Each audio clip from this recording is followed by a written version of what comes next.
Keystrokes, clicks, downloads, uploads, chat rooms, file sharing sites, social media. The internet is a big place. Sort of the wild, wild west. Bill Wiltsey, an 18-year veteran cop, is now the executive VP of the Florida-based nonprofit Child Rescue Coalition. While we all know the World Wide Web has a dark side, Wiltsey says what most of us don't know is the true extent with which children are debased, defiled, and sexually exploited online here in Minnesota. Most people don't, and they don't know really how close they are to this. While the Wetterling case changed how many Minnesota parents parent, what we're about to show you may prove just as eye-opening.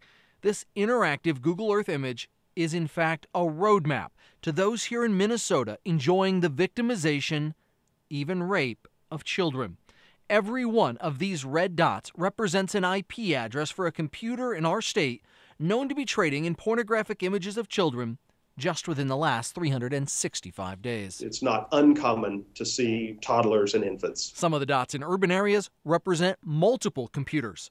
The Child Rescue Coalition maintains the software behind this map. It was originally developed by law enforcement and is able to track the IP addresses of computers tied to child pornography.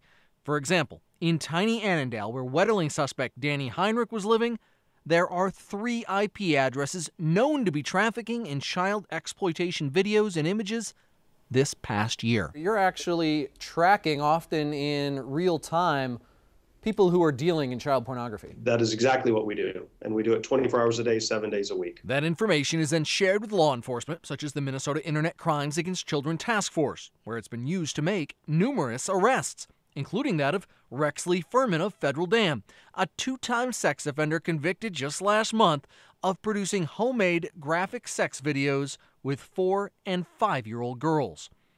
You may now be asking yourself the same question we had. If the police know where the IP address is, how does someone not get arrested? How does someone slide under the radar for years? I can tell you the volume of information that we know about is very extensive. The answer, unfortunately, takes us back to the map. It's not so much someone sliding under the radar. There's simply too many targets on the radar, too many to arrest. So police are forced to focus resources on the worst of the worst.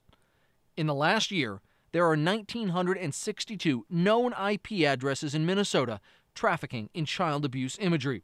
Nationwide, the number jumps to 135,000. In many or even most jurisdictions, there aren't enough jail beds if you were to arrest everyone to house them. It's that big. It's that big a problem, yes.